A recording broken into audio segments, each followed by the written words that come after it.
We are now looking, I understand, at, this is Ramallah. Okay, this is Ramallah still, and the prisoners, former prisoners being welcomed back after they were released earlier today. And we also have, I understand, pictures from Khan Younis in Gaza. This is Khan Younis in Gaza, where some of those prisoners have now arrived. Let's bring in Laura Khan to tell us more about this. Laura, so some of the prisoners who were freed from Israel are now arriving in Gaza. But is that their final destination?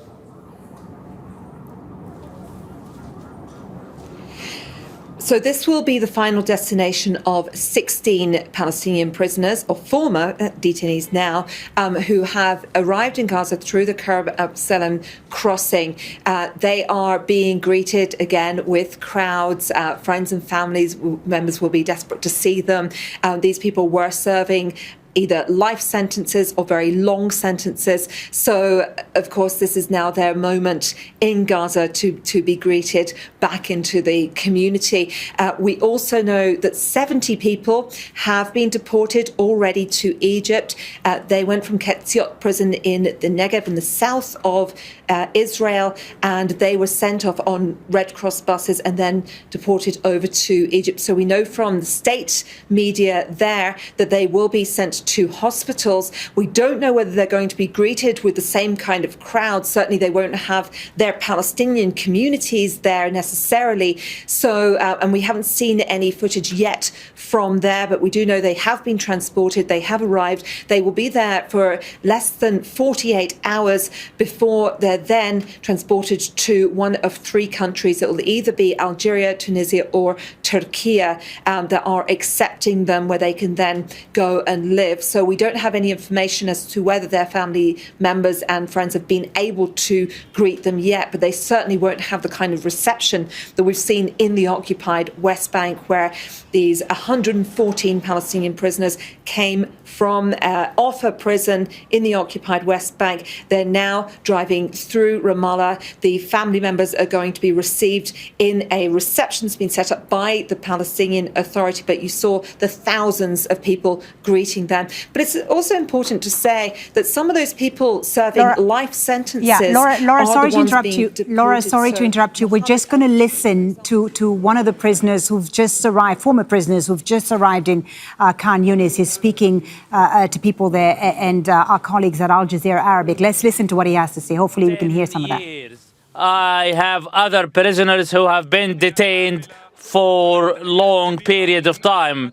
We have been behind Israeli bars for years.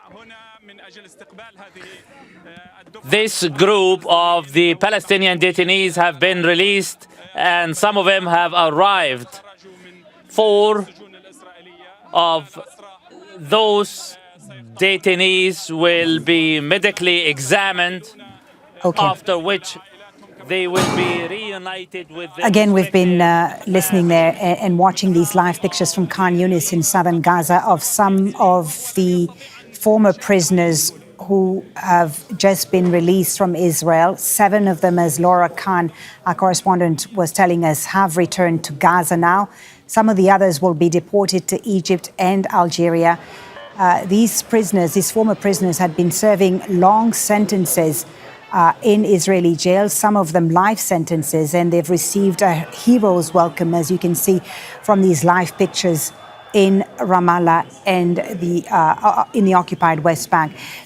Tamer, Qarmout, you wanted to talk about the prisoners who've just returned to Gaza, and a very important point you made about the fact that they are returning to an unknown situation. Some of their family members might have been killed in the war in Gaza. Indeed, Fali, I mean, their joy will not be complete because they're returning to the unknown, where Gaza has been disseminated, hundreds of thousands, I mean, tens of thousands, nearly 100,000 have been killed or, displaced, or, I mean, the tragedy is very obvious. So I think for these ones, maybe many of them will not have anyone waiting for them to welcome them. And they will go into... Not at least close family members, but because as we can see, there are people waiting in the society as a whole. That's the Palestinian society, because we look in holiness to the prisoners. We consider, I mean, they're the ones who have sacrificed the most. You know, freedom is the most precious thing in addition to life. So, Yeah. but these people have paid a heavy price. And, but sadly, of course, the ones in Gaza will probably, I hope they will find some family members or the family members, but if not, it will add to their tragedy where Right. they were looking so forward for this moment, but then if they don't see their loved ones waiting for them, this adds a lot to the tragedy as well, their personal tragedy and the entire tragedy of Gaza in particular. Walid, your thoughts, and how does this particular exchange of prisoners compare to previous ones we've seen between Israel and the Palestinians? Yes, Palestinian prisoner movement have witnessed several exchange deals with Israel. But this one is particularly unique because it comes within the context of a horrible war. The war is not didn't end yet. So previously, when the Palestinian Palestinian resistance movements has held one Israeli soldiers, they would be able to exchange it with 400 or 500 life sentenced Palestinian detainees, prisoners. But today we are witnessing a very strange situation in which I would say pulses of Palestinians are like every week we see a new wave of releases, and the whole Palestinian society is waiting for all the prisoners to come out. So it is very strange that the Palestinian resistance movement has all these Israeli hostages, but are unable until the moment to make a show for the Palestinian society that all the Israeli prisoners would be whitened. So this is what makes this exchange deal very unique. As I told you, some of the Palestinian prisoners are political leaders, and I think that all the Palestinian society is waiting for them. Marwan Barghouti is one of these leaders. High profile, very high profile. Yes, he can be a game changer in the Palestinian political scene. Also, we have Hamas's very high-profile leaders, military leaders. Also, everyone. Briefly, Tamer, how likely is it that a person like Marwan Barghouti could be part of a future exchange?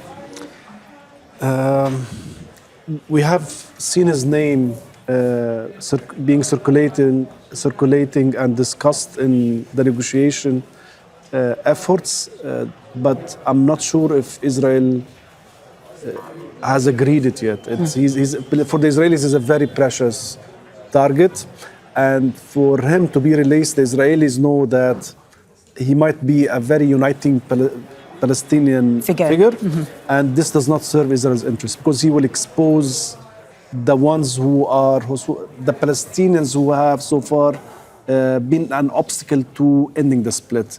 He will really expose these figures, and probably he will end the Palestinian split, and so it doesn't serve their interest for the Israelis per se. Thank you both for the moment. Walid Abbas, Tamer Qarmout, thank you for joining us. Now, despite the exchange taking place this Saturday, the Israeli military spokesman, Daniel Hagari, is accusing Hamas of not sticking to the terms of the ceasefire deal. Take a listen. Hamas failed to meet its obligations to first release Israeli female civilian hostages as part of the agreement. We are determined to the return of Arbel Yahud, an Israeli citizen kidnapped from Nir Oz, and also Shiri Bivas and her 2 children, Kfir and Ariel, whose welfare we are extremely concerned about. We appreciate and thank the efforts of all international mediators, United States, Qatar, and Egypt. Make sure to subscribe to our channel to get the latest news from Al Jazeera.